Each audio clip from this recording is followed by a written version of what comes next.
Today on the Daily Scoop podcast from the Scoop News Group, CISA issues guidance for high-value targets to secure mobile devices in the wake of Salt Typhoon.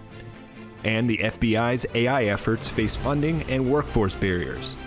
It's Friday, December 20th, 2024.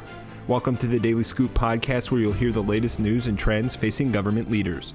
I'm the host of the Daily Scoop podcast, Billy Mitchell. Thanks so much for joining me. One quick programming note before we get into today's top headlines. This will be the final episode of the Daily Scoop podcast in 2024. After today, we'll be off through the new year, returning to kick off 2025 on January 2nd. We've had an amazing 2024 with you and can't wait for what's ahead. Thanks so much for being part of such a special year. Now let's dive into today's top headlines. The Cybersecurity and Infrastructure Security Agency unveiled a detailed set of guidelines Wednesday to safeguard the mobile communications of high-value government targets in the wake of the ongoing Salt Typhoon telecom breach. The guide aims to help both political and federal leadership harden their communications and avoid any data interception by the Chinese-linked espionage group. As of earlier this month, government agencies were still grappling with the attack's full scope, federal officials told reporters. Among the targets were officials from both presidential campaigns, including the phone of President-elect Donald Trump.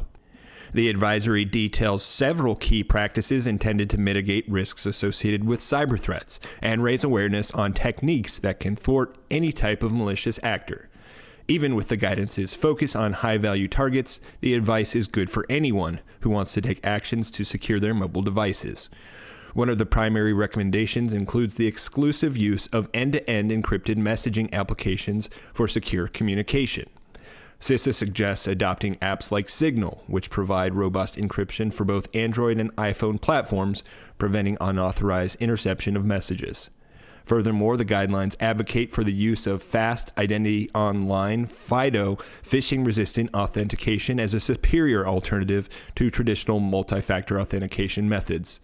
FIDO authentication, especially through hardware-based security keys such as Yubico or Google Titan, is recommended for enhancing the security of high-targeted accounts.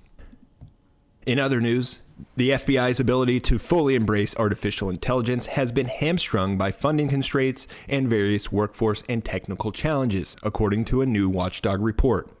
The Department of Justice's Office of the Inspector General said the FBI has, quote, demonstrated initiative and taken steps to integrate AI capabilities in a manner consistent with guidance from the Office of the Director of National Intelligence. But substantial progress has been difficult to come by due to barriers that have impeded more accelerated adoption of AI. Recruiting and retention of technical talent was cited by the DOJ's chief AI officer as the Bureau's biggest impediment to broader adoption of the technology, noting that compensation for those staffers is significantly out of step with similar private industry positions. The Justice Department has not utilized federal hiring authorities to establish alternate pay scales for highly technical work like some other agencies have done for cyber and STEM jobs. The funding issues the FBI faces manifest themselves in two primary areas: procurement and data architecture and IT infrastructure. Bureau personnel told the OIG that the lack of a research and development budget makes procurement especially challenging, given that the staffers are largely unable to test unproven AI tools that could aid missions. Procurement is also a challenge for the FBI, staffers said, because most commercially available AI products do not have adequate transparency of their software components. Finally, problems with data architecture and IT infrastructure can be chalked up to limited resources and a lack of strategic planning, the FBI personnel told the watchdog.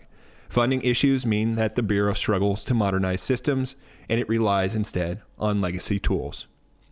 For more news at the intersection of the federal government and technology, make sure to visit fedscoop.com. Thanks so much for tuning in to another episode of the Daily Scoop podcast, available on all podcast platforms. If you've already rated the podcast on your platform of choice, thanks so much. High ratings and good reviews of the show help more people to find it. The Daily Scoop podcast is a production of the Scoop News Group in Washington, D.C. Adam Butler and Carlin Fisher help put the show together, and the entire Scoop News Group team contributes. Again, we're off until the new year, but we'll be back then with more top headlines.